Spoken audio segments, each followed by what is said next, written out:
사도행전 1장 1절에서 2절 말씀입니다.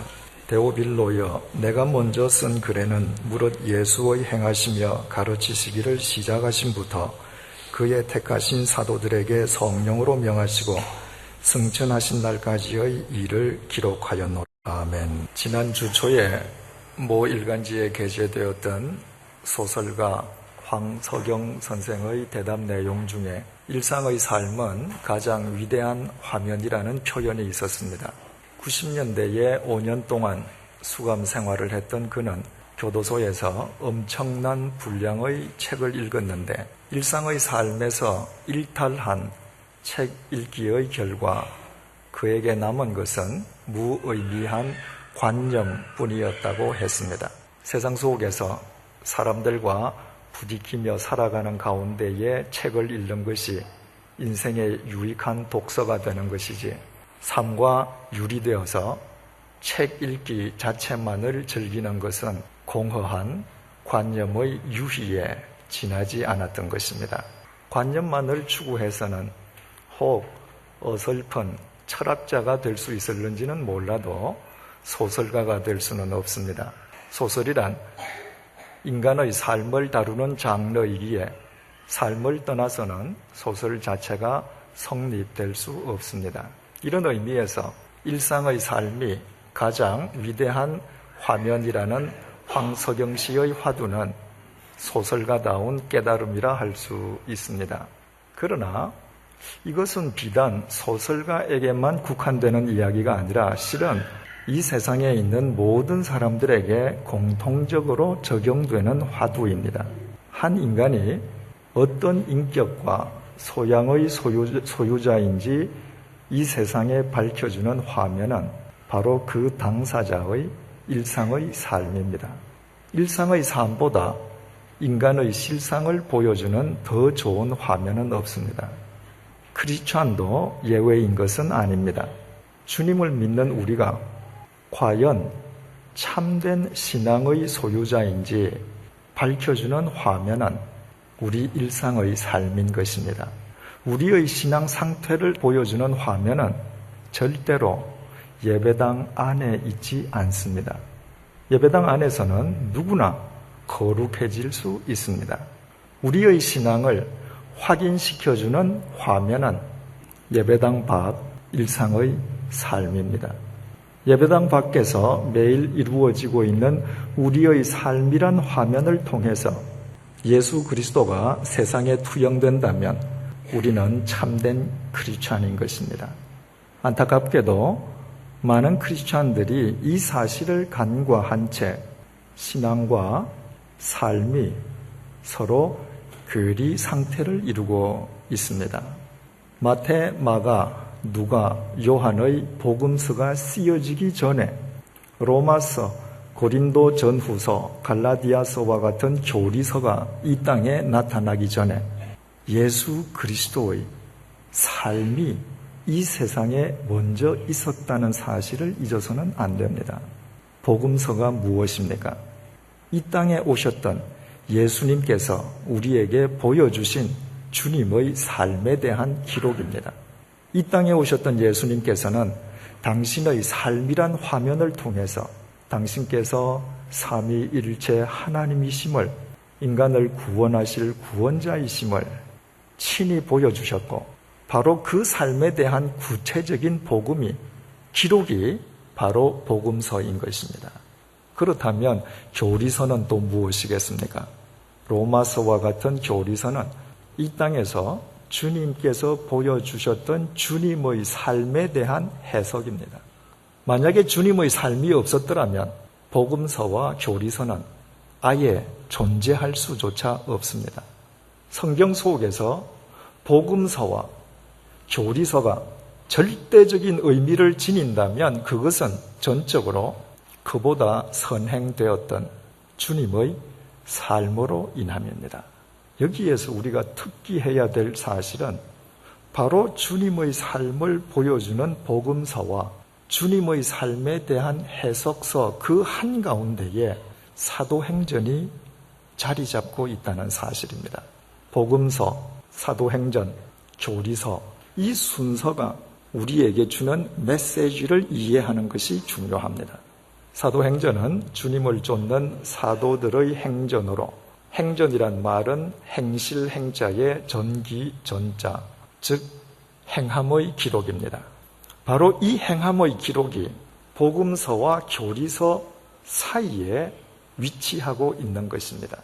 주님의 복음을 정말 믿는 자라면 주님을 쫓아 행하여야 하고, 그때의 삶의 토대는 성경적 교리, 다시 말해서 성경 말씀임을 일깨워 주시기 위함이었습니다. 이런 관점에서 주님을 믿는 우리의 삶은 복음과 교리가 한데 어우러지는 화면이어야 합니다. 바로 우리 일상의 삶이라는 화면을 통해서 세상 사람들은 구원자이신 하나님을 보고 만나게 되고, 또 주님께서 보여주셨던 삶의 의미를 해석하고 이해할 수 있게 되는 것입니다. 따라서 우리 일상의 삶이 복음과 교리를 연결하는 사도행전이 될 때에만 우리의 신앙은 공허한 관념의 유희가 아니라 새로운 삶의 모판이 될 수 있습니다. 복음서와 교리서 사이에 유다서나 요한계시록이 아닌 인간 행함의 기록인 사도행전이 자리 잡고 있는 이유가 바로 여기에 있습니다. 물론 그와 같은 삶의 동력이 예수 그리스도심은 두말할 나위가 없습니다. 사도행전의 첫머리인 오늘의 본문은 이렇게 시작되고 있습니다. 데오빌로여, 내가 먼저 쓴 글에는 무릇 예수의 행하시며 가르치시기를 시작하심부터 그의 택하신 사도들에게 성령으로 명하시고 승천하신 날까지의 일을 기록하였노라.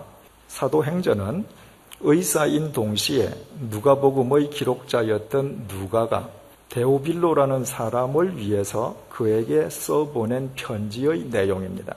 본문에서 내가 먼저 쓴 글이란 누가가 데오빌로를 위해서 사도행전을 써보내기 이전에 먼저 보내었던 자신의 편지 누가복음을 의미합니다. 누가는 데오빌로에게 자신이 먼저 보내었던 첫 번째 편지 누가복음을 상기시켜주는 것으로 사도행전을 시작하면서 자신이 썼던 누가복음의 핵심을 예수의 행하시며 가르치시기를 시작하심부터 그의 택하신 사도들에게 성령으로 명하시고 승천하신 날까지의 기록이라고 규정했습니다. 한마디로 자신이 쓴 누가복음은 이 땅에 오신 주님께서 보여주셨던 주님의 삶에 대한 기록이라는 것입니다. 오늘 이 시간 우리가 본문을 통해서 유의하고자 하는 것은 누가가 예수님의 삶을 예수의 행하시며 가르치시기를 시작하심부터라는 구절로 설명하면서 행하시며라는 단어를 가장 먼저 사용했다는 사실입니다. 예수님께서 이 땅에 오셔서 가장 먼저 행하셨던 것은 사람을 가르치시는 것이 아니었습니다. 예수님께서는 이 땅에서 사람을 가르치려 하시기 전에 먼저 당신께서 행하셔야 될 것을 행하셨습니다. 예수님의 가르치심이 더없이 소중한 것은 예수님의 그 가르치심이 그보다 선행되었던 예수님의 행하심의 뿌리를 내리고 있기 때문입니다. 만약에 예수님의 가르치심이 선행된 행하심에 근거를 두지 않았더라면 그분의 가르치심은 2000년의 시간과 공간을 뛰어넘기는커녕 이미 2000년 전에 이스라엘의 허공 속으로 흔적도 없이 사라져버리고 말았을 것입니다. 행함이 결여된 가르침은 공허한 관념의 유희에 지나지 않기 때문입니다. 예수님께서는 이 땅에 오셔서 인간을 가르치려 하시기 전에 성자 하나님이시면서도 비천한 인간의 육신을 입고 성 육신을 먼저 하셨습니다. 인간 세상에서 죄로 더럽혀진 인간들과 부딪히며 그 죄인된 인간의 친구로 살아가는 삶을 먼저 사셨습니다. 그리스도이신 예수님께서는 죄인이 받아야 할 세례를 받으실 필요가 전혀 없으셨습니다. 그럼에도 예수님께서는 죄인인 세례자 요한 앞에 친히 무릎을 꿇으시고 세례를 먼저 받으셨습니다. 이렇듯 예수님께서는 가르치시기 전에 당신께서 행하셔야 할 것을 먼저 철저하게 행하셨습니다. 예수님의 그와 같은 삶은 인간을 사랑하시고 인간을 섬기시는 하나님을 이 세상에 투사하는 화면이었기에 그 뒤에 수반된 그분의 가르침은 공허한 관념의 유의로 끝나지 않고 사람과 세상을 살리시는 하나님의 말씀 그 자체가 되셨습니다. 그렇다면 예수님의 그 행하심의 궁극적 목적이 대체 어디에 있었겠습니까? 1998년 6월 21일 주님의 교회에서 10년에 걸친 임기를 끝낸 저는 그해 9월 22일 당시 미자립 교회였던 제네바 한인교회를 섬기기 위해서 한국을 떠났습니다. 제네바에 도착한 지 엿새 만에 제네바 시 당국으로부터 거주 허가가 나왔으니 필요한 수속을 밟으라는 통보를 받았습니다. 그 이튿날 절차에 따라 먼저 지정된 병원을 찾아가서 엑스레이 사진을 찍은 뒤에 국제경찰서를 찾아갔습니다. 우리나라에서는 외국인의 국내 거주와 관련된 업무를 법무부가 담당하지만 제네바에서는 국제경찰서 소관이었습니다. 그곳에서 필요한 수속을 다 끝내고 나자 담당 경찰관은 제가 제출했던 거주 허가 신청서 사본에 필요한 직인과 스탬프를 찍은 뒤에 제게 되돌려 주었습니다. 이를테면 그 사본은 2, 3주 후 정식 허가증이 나오기까지 유효한 임시 허가증인 셈이었습니다. A4 용지 크기의 그 사본을 받는 순간에 저는 처음에는 제 눈을 의심했습니다. 그런데 몇 번이고 살펴보아도 그 사본의 한가운데에는 에트랑제라는 붉은 스탬프가 분명히 찍혀 있었습니다. 그것은 제게 신선한 충격과 동시에 감동으로 다가왔습니다. 프랑스어로 에트랑제란 외국인을 의미합니다. 프랑스어를 모국어로 사용하는 제네바에 간 이상 한국인인 저는 변명의 여지 없는 외국인이고 외국인인 제게 외국인을 의미하는 에트랑제 붉은 스탬프를 찍은 것은 조금도 이상한 일이 아닙니다. 그럼에도 제가 에트랑제란 그 스탬프를 보고 신선한 충격과 감동을 동시에 받았던 것은 대학교에서 프랑스어를 전공하고 특히 까미의 소설 에트랑제에서 깊은 감명을 받았던 제게 그 단어의 의미는 평소 외국인 이상이었기 때문입니다. 까미가 인간의 부조리를 고발하는 소설을 쓰고 그 소설에 에트랑제라는 제목을 붙일 때 그는 그 단어를 이방인이란 의미로 사용했습니다. 이방인 역시 외국인을 의미하고 있습니다. 그러나 까미가 그 단어를 사용할 때 그 에트랑제라는 단어는 도저히 이 세상과 어울릴 수도 융화할 수도 없는 국외자, 다시 말해 아웃사이더의 의미로 그 단어를 사용했습니다. 저는 그때까지 세상을 살아가면서 단 한 번도 제 자신을 이방인이라거나 아웃사이더로 여겨본 적이 없었습니다. 언제 어디서나 인사이더가 되기 위해서 최선의 노력을 하며 살았습니다. 그런데 한국을 떠나서 머나먼 스위스 땅에서 둥지를 틀고서야 스위스 국적법상으로나 하나님의 법상으로나 이방인에 지나지 않는 제 자신의 실체를 뼈저리게 느꼈던 것입니다.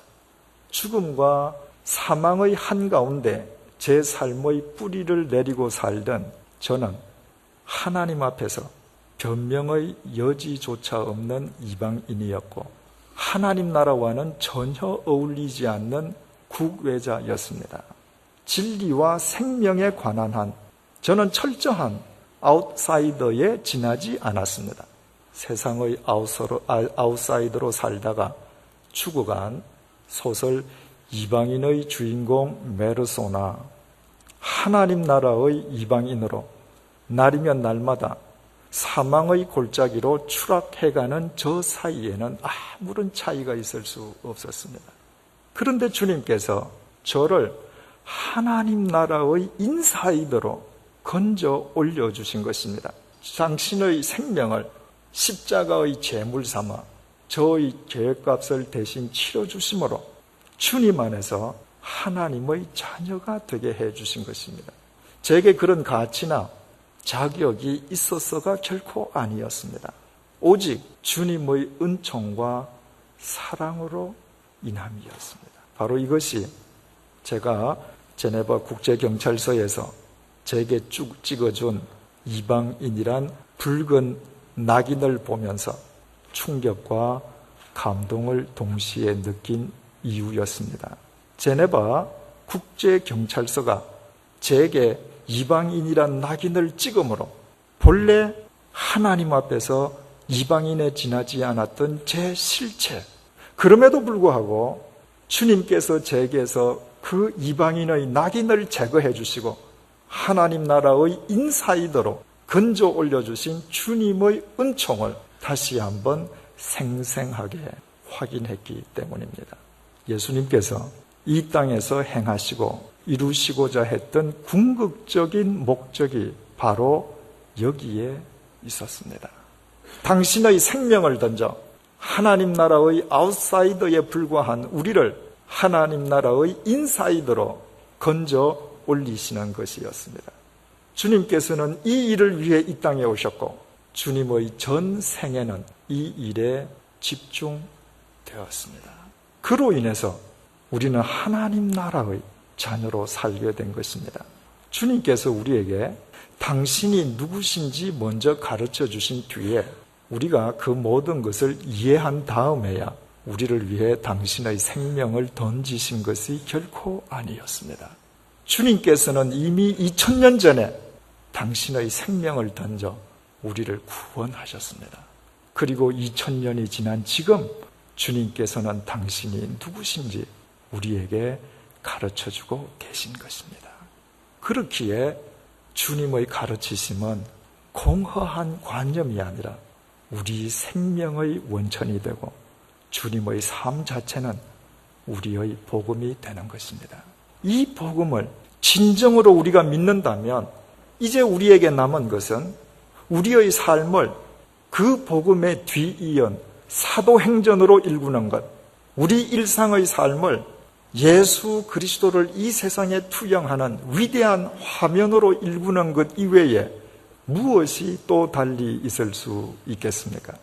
사도행전이라는 책 제목은 헬라어 프락세이스 아포스톨론을 그대로 직역한 것입니다.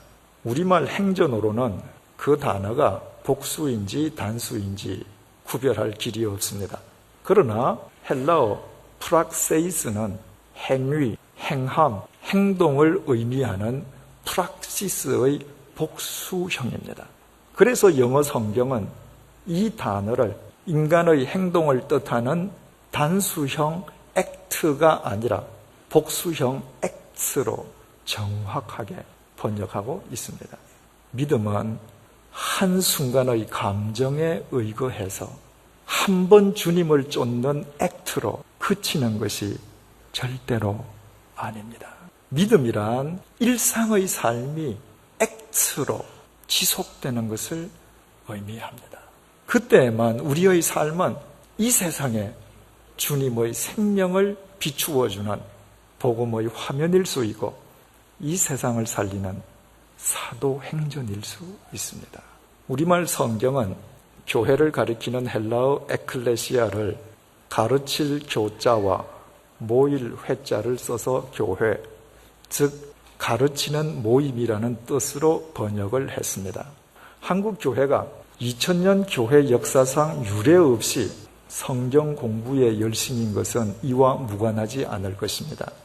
심지어는 믿지 않는 사람들조차도 교회하면 가르치는 곳을 먼저 연상합니다. 그러나 교회의 역사를 밝혀주는 사도행전의 첫 머리인 오늘의 본문은 예수님을 소개하면서 가르친다는 동사 이전에 행하셨다는 동사를 가장 먼저 사용했음을 우리는 기억해야 합니다. 이미 말씀드린 것처럼 예수님께서는 가르치시기 전에 행하셔야 할 것을 먼저 행하셨음을 분명히 하기 위함이었습니다. 따라서 교회는 세상을 가르치려 하기 전에 먼저 주님을 쫓아 사는 사람들의 모임이어야만 합니다. 그때에만 교회는 생명력으로 충만한 예수 그리스도의 화면일 수 있습니다. 주님의 삶이 결여된 성경 공부는 소설가 황석영 씨의 표현을 빌리자면 공허한 관념의 유희에 불과하고 크리스찬에게 그보다 더 백해무익한 인생 낭비는 없습니다. 100주년 기념교회 창립과 관련해서 많은 분들께서 축복의 글을 보내주셨습니다. 그 가운데 두바이 한인교회의 신철번 목사님의 글도 있었는데 신 목사님의 글은 다음과 같은 기도문으로 끝나고 있었습니다. 100주년 기념교회가 주님께서 주어 되시고 사람은 동사가 되는 교회이게 하소서. 교회를 단 한 문장으로 이보다 더 잘 표현할 수는 없을 것 같습니다. 교회는 주님을 주어로 모시고 인간은 그 주어와 전적인 종속 관계를 맺는 사람들의 모임입니다. 크리스찬은 교회의 주어이신 주님의 동사가 되기 위해서 자신의 손과 발을, 자신의 삶을 온전히 주님께 내어드리는 자들입니다. 교회는 오직 주님께서 주어가 되실 때에만 진정한 교회일 수 있습니다. 오늘날 크고 작은 교회를 막론하고 내홍을 겪지 않는 교회가 드문 것은 바로 이 주어와 동사의 위치가 바뀌었기 때문입니다. 동사는 주어에 종속된 동사의 역할에 충실할 때에만 그 의미와 가치가 부여되고 또 극대화됩니다. 사랑하는 교우 여러분, 양식이 없어서 주림이 아니며 물이 없어서 가람이 아니요 오직 영적 기갈로 인해 시달리던 우리에게 주님께서는 100주년 기념교회를 허락하셨습니다. 그러나 100주년 기념교회는 건물이나 제도가 아니라 이 교회를 이루고 있는 우리 자신들임을 결코 잊어서는 안 됩니다. 앞으로 이 교회가 교회다운 교회가 되느냐의 여부는 전적으로 우리의 삶에 달려있음을 기억하십시다. 우리 모두 부족하기 짝이 없는 우리를 100주년 기념교회로 불러주신 주님의 은혜에 감사드리면서 이제부터 우리의 삶을 주님 안에서 액트가 아닌 액트, 사도행전으로 일구어 가십시다. 우리 일상의 삶이 예수 그리스도를 이 세상에 투사하는 위대한 복음의 화면이 되게 하십시다.